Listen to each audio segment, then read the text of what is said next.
60 years after the time in the killing skies over Germany, the bomber boys can still taste the fear of battle. We were nervous. Naturally, everyone was. You might as well say you're scared. But all this sparkly stuff ahead of you, it was flak. It was bursting shells. If you got hit while your bombs are still on board, that could be a bit dramatic. The sweat was just pouring off you, you know, because you knew you were going to die.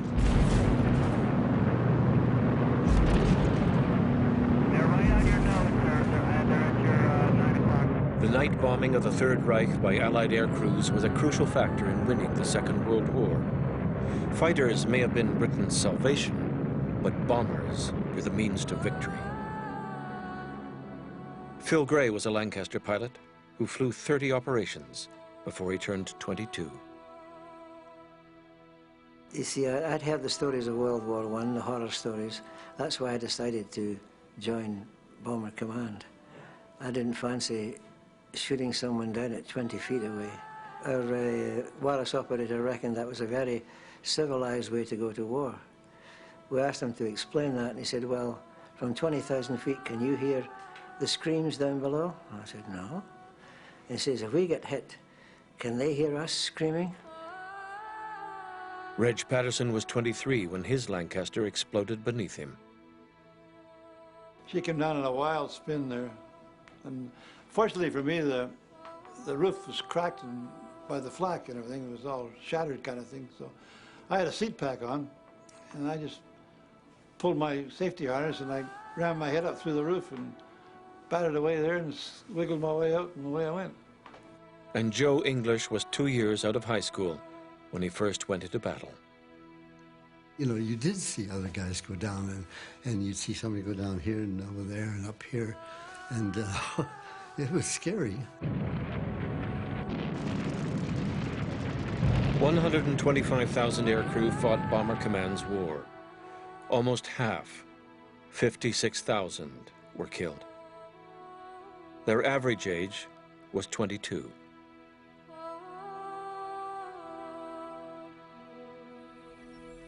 And many began their journey in cold water barracks just like this. Does everyone know the parts of the Tiger Moth? Have you looked at that diagram? 6 a.m. The recruits of Baker Flight begin another day of being steeped in the culture of combat. These 7 young men have come to Canada to undergo the aircrew training their grandfathers once did. Everyone's belts are on properly, facing the right way.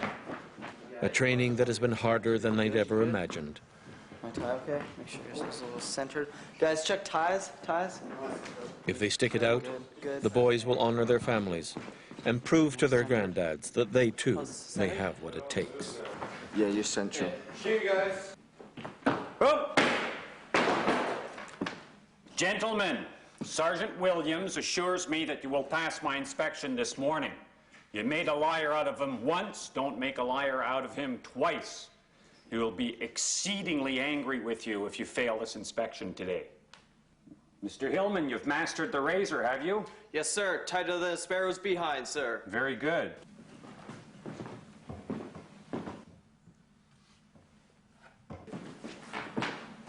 Good turnout. Thank you, sir.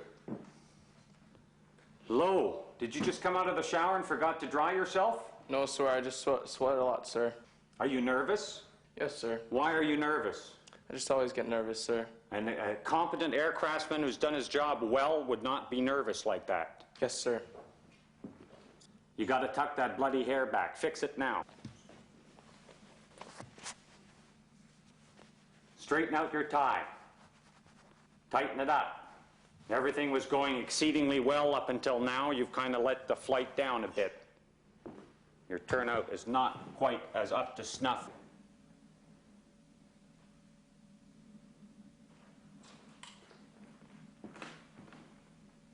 Don't move your head. Did I tell you to move your head? No, sir. Right. I have knees and I can bend them. I don't need your assistance in inspecting airmen. Your boots have improved dramatically. Good turnout, Harper. Gentlemen, you did not make a liar out of Sergeant Williams. Your kit has progressed by leaps and bounds. compared to my first full inspection, there are a few minor things for you to continue to work on, and there will be an inspection tonight at 21:30 to make sure we clean up the last bits. That's aimed at you, Mr. Lowe. Yes, sir. You other gentlemen will make sure that his bed space and kit is properly laid out at 21:30 tonight. Carry on, Flight Senior. Sir. Great job, guys. Just great job. That's right, like that was our fault. Wonderful. We're all going to help tonight, keep it the way it is until tonight. Shit, this is just awesome. This is just it's too much, isn't it? It's amazing to hear it come from him. Better than any woman you've ever been with before. When you take your aircraft into combat, you don't want to think about your rudder, your elevator, and your ailerons. That's the instinct. Second World War aircrew training lasted about 2 years. Almost every recruit was a high school graduate, and subjects were taught at a university level. But when we have a high-pressure system underneath the wing, a low-pressure system on top of the wing, and we deflect that aileron into that airflow.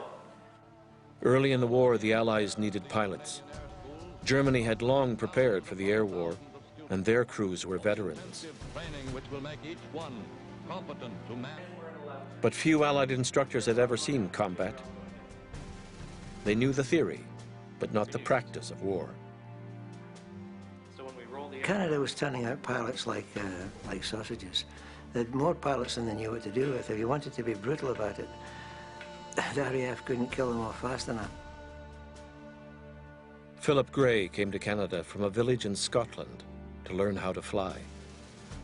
I was a little country lad and being strapped into a Lancaster for the first time, I couldn't believe, you know, a few years before I'd been running around with skinned knees and ripped pants trying to catch rabbits, and suddenly here I was, sitting in this Lancaster. Philip graduated at the top of his class, but nothing he learned prepared him for the terror of facing death. When you're 21, you know nothing, it can't happen to you. It happens to the other guy, but oh yes it can. But we're always a bit arrogant at 21, aren't we? Sure it can't happen to us, but oh yes it can. Big flight, left, turn. The average age of Baker flight is also 21. And like the recruits Philip Gray trained with, they're a confident flight. 1, 2, 3, Baker flight. Phil completed his tour and returned to his Highland home, only to find that he was the sole survivor of the 7 village boys who went to war. What a hell of a way to die. Glory, glory, what a hell of a way to die. Glory, glory, what a hell of a way to die. Yeah, you can step on the seat too if you want to shimmy down there. So your controls are just like you have in the aircraft. Pull back towards you, push forward, that's going to put you down. Rolling left and right is controlled. That's right. Only the top third of each class became pilots. The rest were dropped from the pilot stream, usually here, at the Link trainer. The Link was one of the first flight simulators. Over 10,000 were used during the war to teach recruits the basics of flying. With the pedals on the floor? Yeah, there you go. Daniel Crow is a computer technician from South Australia. Well, I've played a lot of computer games, and even this was exciting for me. Working in 3 dimensions when you're actually moving with it, it's completely different to working in 3 dimensions when you're using a J key to go up or K to go down. About 10 degrees to starboard. Oh, in a computer game you can just get up and start a new game. In this, you actually feel like, oh, I'm tipping over. So it's a lot more real. Okay, get ready for landing. Wheels down. That's it, right there.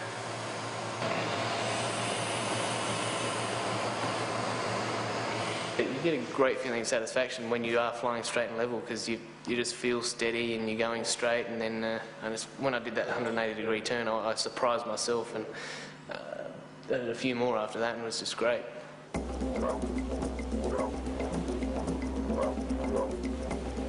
Dan is the only member of Baker Flight who is married. I love you.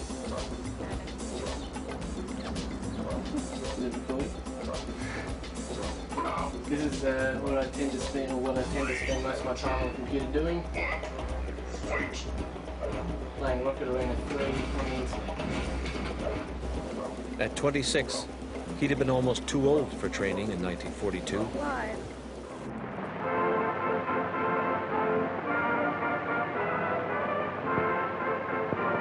12,000 Australians came to Canada hoping to become pilots. One of them was Dan's grandfather, Les Kemp. My granddad Les talks about the war a lot. He doesn't talk specifically about the training and stuff he did, but I found it very interesting to get an idea of what the sort of training was that they went through, and the weather conditions and how physically stressful and emotionally stressful it was. Les washed out on the link, but served as a navigator on a Halifax.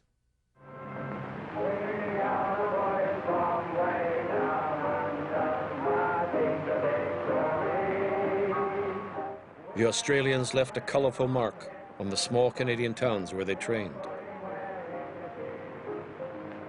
Called our noisy cousins, they were quick to point out that they were fighting not for Britain, but for their mates. I asked my granddad what the people around him were feeling at the time, and he said they were all scared stiff, more of letting their mates down and their buddies down than for their own lives. The Australians fought a long and distinguished war. Bomber Command's most active unit was Australia's 460 Squadron, that also suffered the highest death rate.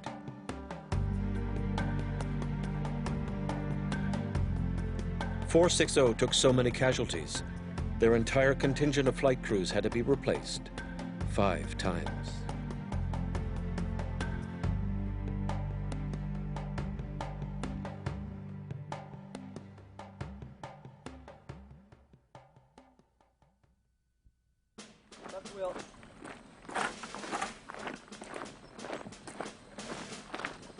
Today was one of the most amazing days of my life. Actually, we had an excellent day. It was just amazing. It was absolutely fantastic. It was well too short. Well, what an experience that was, let me tell you. Definitely the better of all the days that we've been here. It was so worth it. Every minute of it has been just worth it. We're here somewhere. Baker flight. Halt. Here are a few of my favorite things. There's flight cap and the gloves. Here's my trusty goggles. Air Force recruits signed up to fly, not march. And after tedious hours of drill squares and classrooms, Baker Flight is about to do what every bomber boy longed to do, go flying.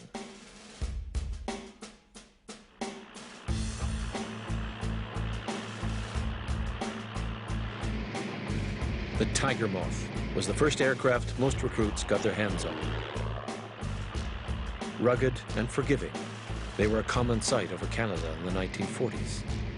Almost 10,000 were used in wartime training. The recruits at Baker Flight are a more worldly generation than their grandfathers were. Yet even they can't disguise the excitement at slipping the Earth's surly bond. Yeah, nice straight up. Today was especially great because we got to fly in the de Havilland Tiger Moth. That was the first of the 7 boys to fly. Matthew English is the grandson of a Lancaster pilot who also learned to fly on a Tiger Moth. They start you off, just see if you can follow the controls. You know, flying straight and level, taking a couple of very simple little turns. That would be probably your first lesson. And then they went on and on from there to cross countries. You had to do pilot navigation to maybe 3 points on the compass, you know. The Tiger Moth can get off the ground in 75 to 100 feet easy. Just that thing lifts off the ground so fast. We did get to fly when we were up there. The first time I ever flew a plane, the first time I've ever been in an open cockpit plane before. The flying was fun though, but you had to concentrate, you know, to pass the instructor's tests. You joined the Air Force to be a pilot, you know. I got lucky. It was almost scary, taking control of the plane. It's great. You can definitely get the yaw going. You'll be flying sideways for a while there, back and forth, and it's just a hoot, and it goes fast while you're up there.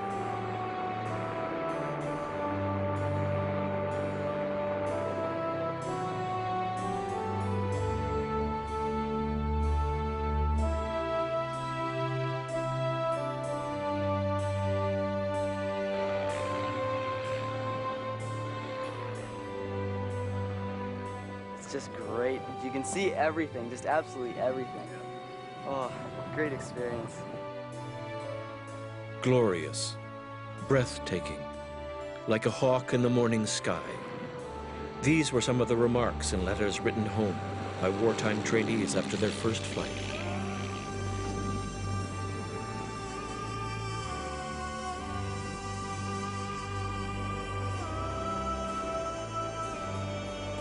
John Ross of Australia said that he felt like a hunter. An Englishman, Alan Park, wrote of the lightness of spirit and pure joy of being that he felt as he flew the Canadian skies. That was amazing. Oh, wow.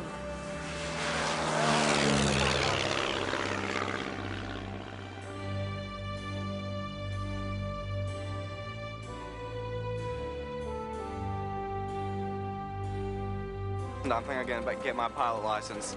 I love that.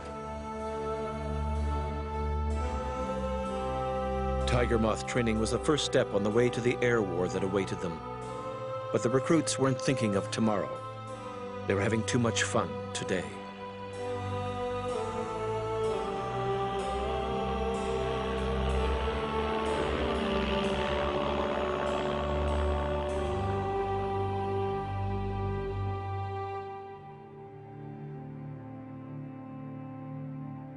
Tiger Moths, Harvards, Avro Ansons.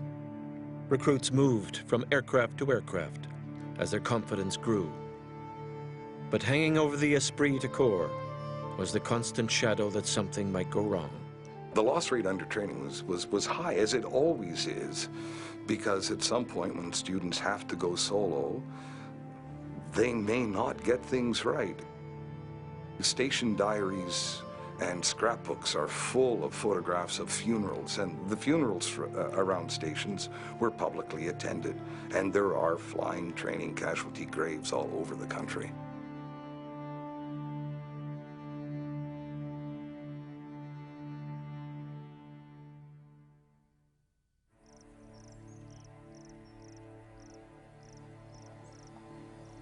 Baker Flight's training is taking place at an original World War II base in southern Ontario. The camp has been closed for years, but the rooms still resonate with the camaraderie of brothers in arms.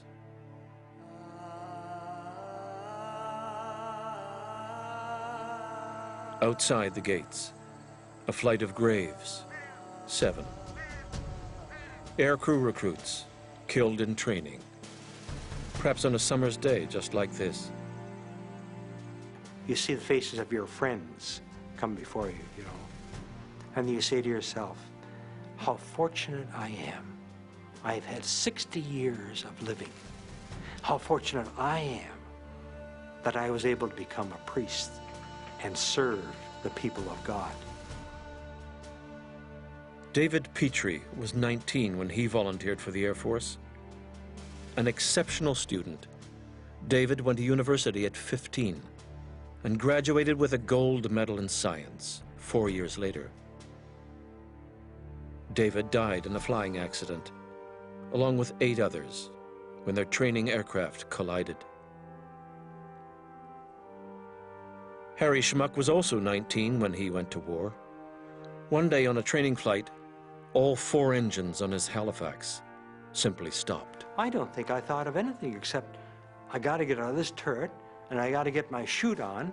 I have to crawl 30 feet. I have to open the escape hatch and then bail out, you know.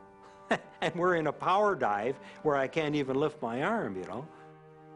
Harry, who became a priest after the war, can never forget the terror of falling from the sky. And here you were now, you're going to die. And I couldn't move a muscle. You talk about sweating, you know, it's 20 below zero, whatever it was, you know. The sweat was just pouring off you, you know, and because you knew you were going to die.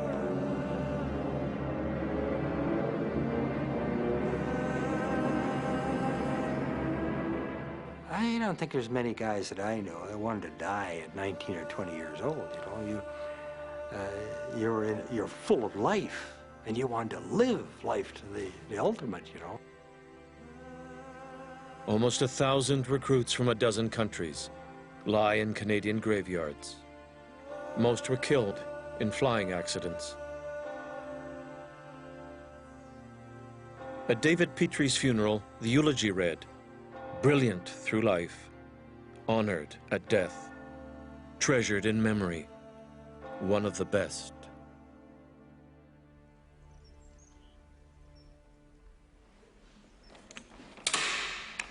You're up forward. There you go. And you again.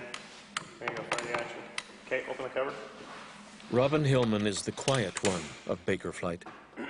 Out here, you know, they take all your civilian stuff away. You're a new person, really. You're starting from scratch, and all you've got are your comrades here. And you sort of have to rely on them and lean on them to make it through everything. Are you recording now? Yeah. Robin's parents ran a Chinese restaurant on the Canadian prairies, and he was raised in a mix of cultures. Good job. Good for you. Well, in case you haven't got it by now, I'm sort of a geek. I'm into comic books and science fiction. I did my major in computer science, so that's sort of who I am. I play video games, and yeah, pretty much a geek. Robin lost 4 great-uncles in Bomber Command. His grandmother's brother, William Campbell, was a Lancaster pilot, killed in training days before the end of the war. It devastated my family because the war was over, and to have your brother killed right when the war is over, it just devastated my grandmother, I think. Regret to inform you, began the telegram that broke the heart of Robin's family. William Campbell died in a fiery crash, along with his entire crew, one of whom was Ed Wright, the rear gunner. Edward was just 16.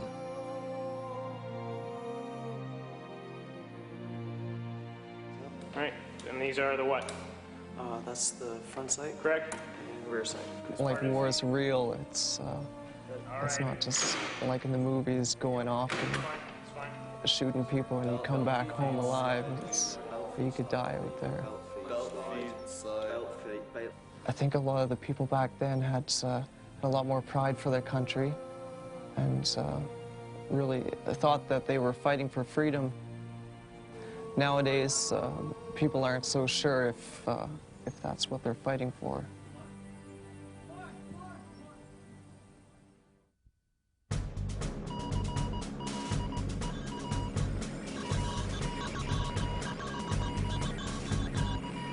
Dots and dashes, dits and daws, Morse code was the information lifeline of the Second World War. All recruits were taught the basics of signaling, but only those who became wireless operators actually knew what to listen for. The trick is to hear the spaces, not the letters. And to start this, let's go through it and have you repeat the letters as I send them. Dave Christie has been brought in to teach Baker Flight how to signal.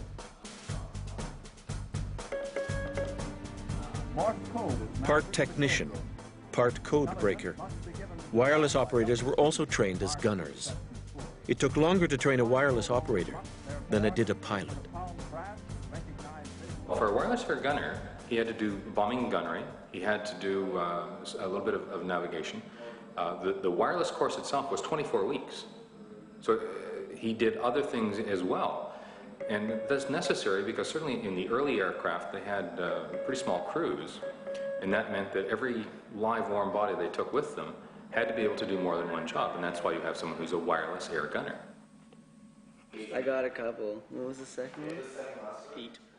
Second. I don't know where I got that R before it, but I got read. So at least I got the eat part. So. Read.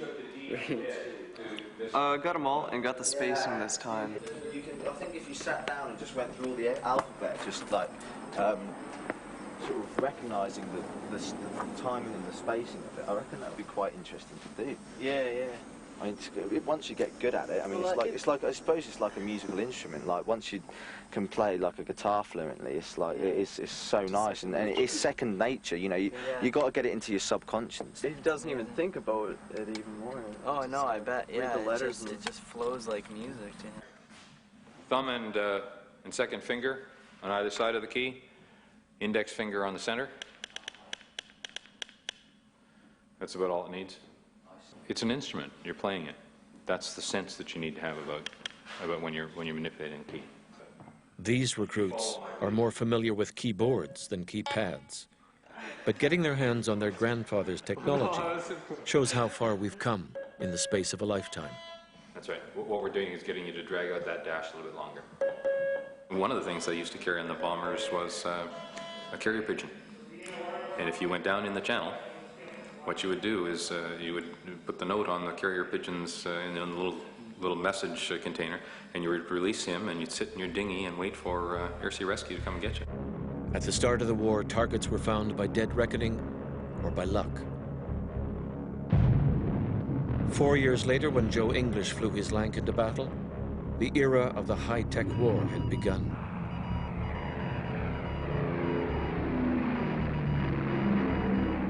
The airways were flooded with false signals and electronic noise.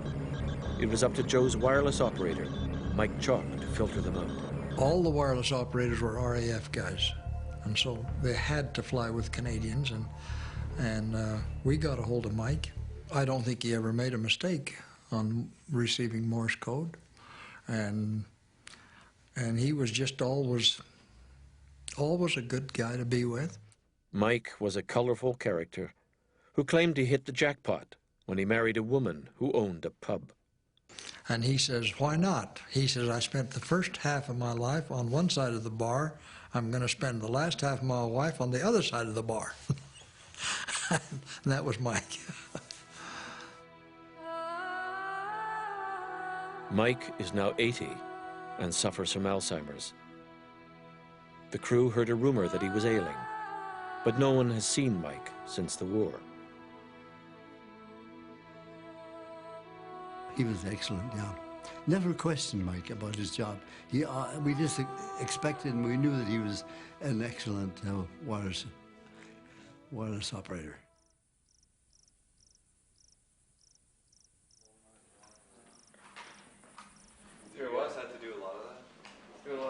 Baker Flight has had another long day, but they've enough energy for gossip about the girls they've left behind. Stacey's helping me shine my boobs. She's a sweetie. She's a good girl. Yeah, she's all right. She's got the most fantastic pair of tits ever. She's cute. Oh yeah, you bet she's cute. Better write to. Oh no! I grabbed a receipt instead of her address.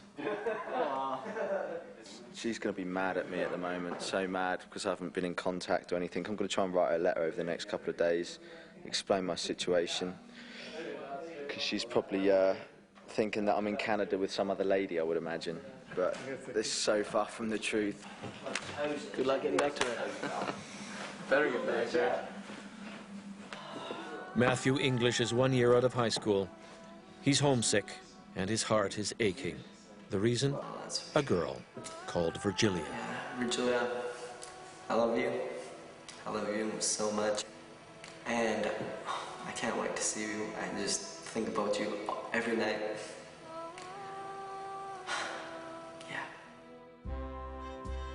When Matthew's granddad went to war, he too left a girl behind. Her name was Claire. I met Claire kind of on a fluke. I hadn't met many girls at all. So I took my sister to this dance. But I was told to look for a cute little redheaded girl who was going to be at the dance. Joe and Claire only met twice. But like Matthew 60 years later, Joe was smitten. I asked my sister to ask her friend who told me about Claire to, could I write to her? And it was strictly a romance of that type. You know, it was all letters back and forth. Wartime romances are as fragile as a Canadian spring. Claire came to Joe's graduation and said she'd write. They promised to meet again, but like many wartime lovers, they didn't know where, didn't know when.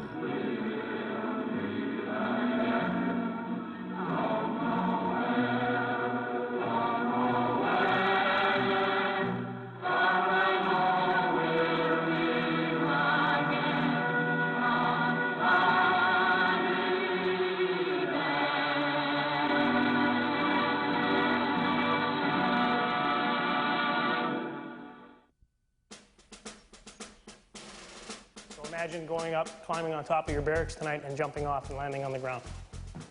All right, there is a proper way to land. All right, obviously this is a very critical piece of equipment, and hopefully you'll never have to use it because it is the last-ditch effort to save your own life. All right, you do is you take this. Parachute training for flight crews was as basic as it got. Clip it on and jump, count to 3, and pull. In like that. There you go. See how that is? That's properly packed, like that. The line comes in here, the line comes in here, it connects to the ripcord handle. You would not bail out with your helmet on because apparently someone had, and the cord of the helmet got twisted around their neck and choked them. There you go. Only the pilot actually wore his chute. The rest of the crew hung theirs on hooks, tough to find in a dark, tumbling aircraft. The escape hatch gets opened up, and you throw yourself out into the big blue, right? One thing you want to make sure of is that you clear the aircraft, okay? Recruits did no practice jumps. The logic being, a burning aircraft was all the incentive needed to take that first leap.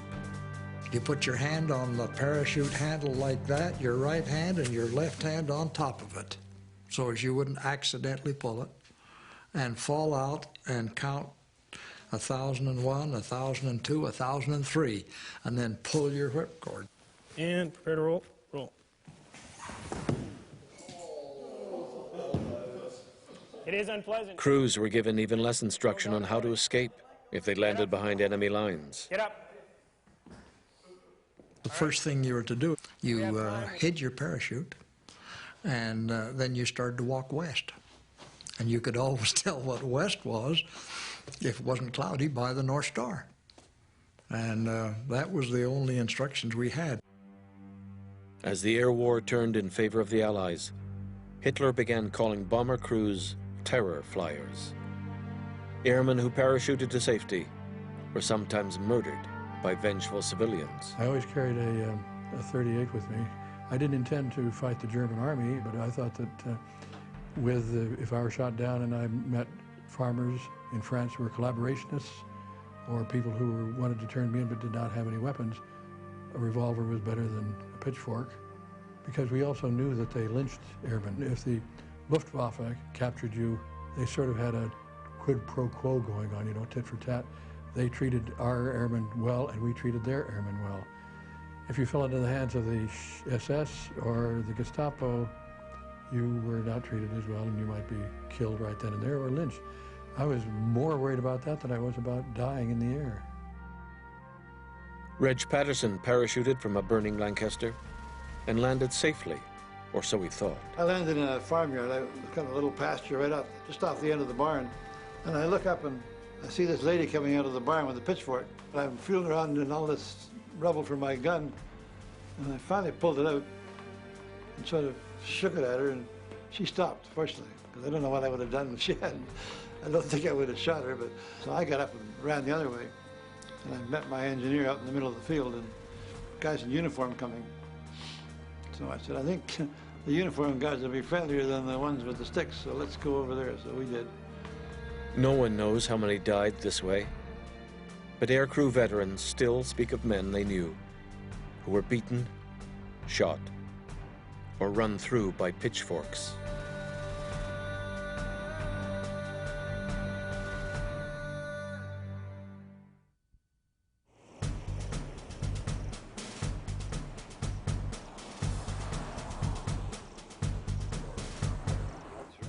"60 years after it all began, the Joe English crew has reunited for a breakfast at dawn.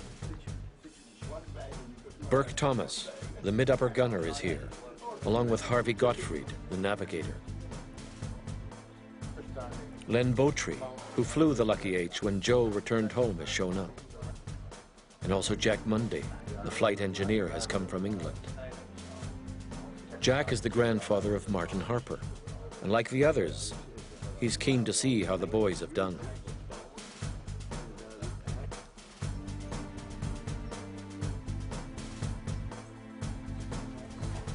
The recruits don't know it, but today's inspection will be one they will never forget. The instructors have warned them a VIP tour is coming, but they have no idea who.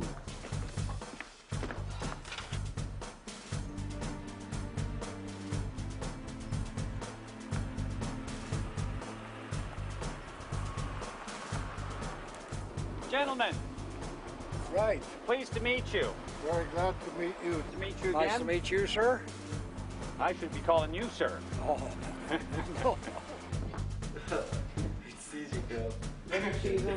All right, gentlemen, why don't you come in and we'll introduce you to Baker Flight. Follow me.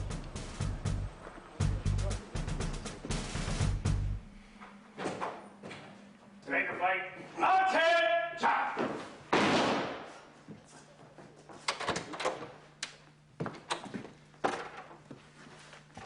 Gentlemen, we have Flying Officer Joe English and his bomber crew from H for Howl, Lucky H. Gentlemen, I would like to invite you to inspect the Baker flight and see if they're up to the standards of your day. Please, by all means. And you can check their bed spaces and all of their shaving kits and uniforms as well. You will probably recognize a few faces in the crowd. Some of you might even look like you as well. Yes, they're all underneath. Yes, they're sheets, absolutely.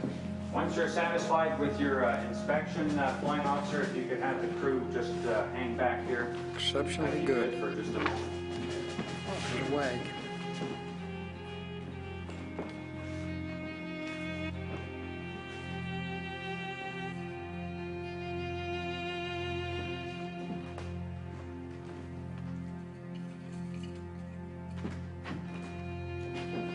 Baker Flight, stand there! Hey! Relax. Go meet the veterans. Carry on. How you doing? How you doing, sir? Good. Hey! Oh, great. How you doing? You got a first name. Good. Yes, from you, right off the And you're from where? I'm from Brandon, Manitoba. I am. Oh, I trained you. For Chris and Harvey, this is the moment of a lifetime. Harvey's not been well, and Chris, the rebel recruit, was determined to make his granddad proud. I'm just so pleased. He's a great guy. Yeah. Oh, I'll tell you what. Pleasure. Yeah, I'm still thinking. And Martin Harper, who nobody thought would stick it out, has shown his granddad that he too can take it. You wouldn't miss this little experience? Oh, no, not now. No, maybe the first day, yeah. I could have done without that first day, but no, not now. This is so good. This is so good. Yeah, I'm proud of him. They came to where the target is, you say bombs away and let a little dart go. Junkers 88? There you go. Yeah, Junkers 88, here, I'll get it. And the 87B, that was, yeah, the dive bomber. I think I did every punishment that was handed out, so for not quite shaving right, or the bed wasn't perfect, mirror wasn't clean.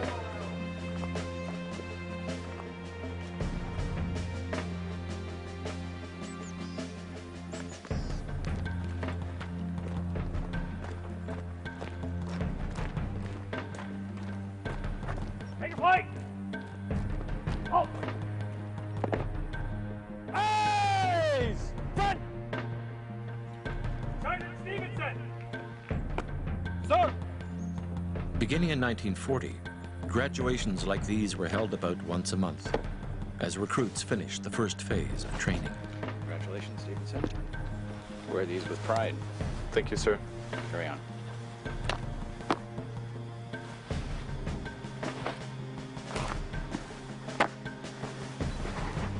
Some came for the adventure, others because their friends did. Air crew were all volunteers, and every recruit could have been somewhere else.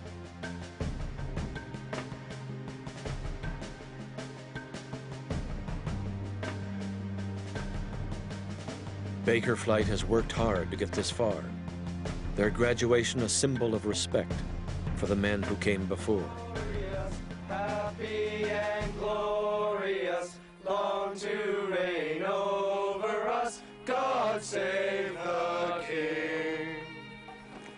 Beneath the warm gaze of their grandfathers, these 7 young men can say, for one brief moment, they've marched in the shadows of that other generation who made it all possible.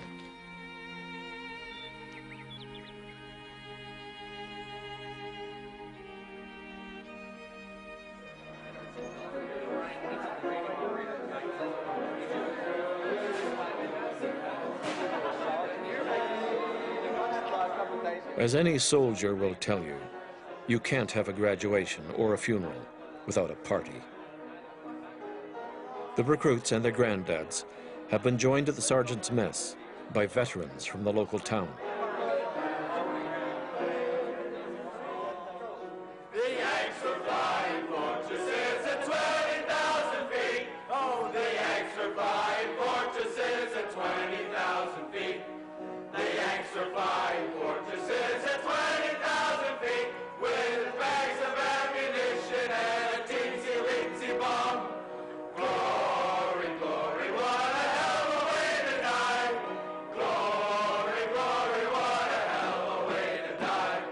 Glory, glory, what a hell of a way to die. With my canopy so crusted I can hardly bloody fly. Throughout the long evening, the conversation flows like uncaked beer. Tales of honor, stories of sacrifice, and memories of long-dead boys who sang songs of courage and glory, just like the bomber boys of Baker Flight.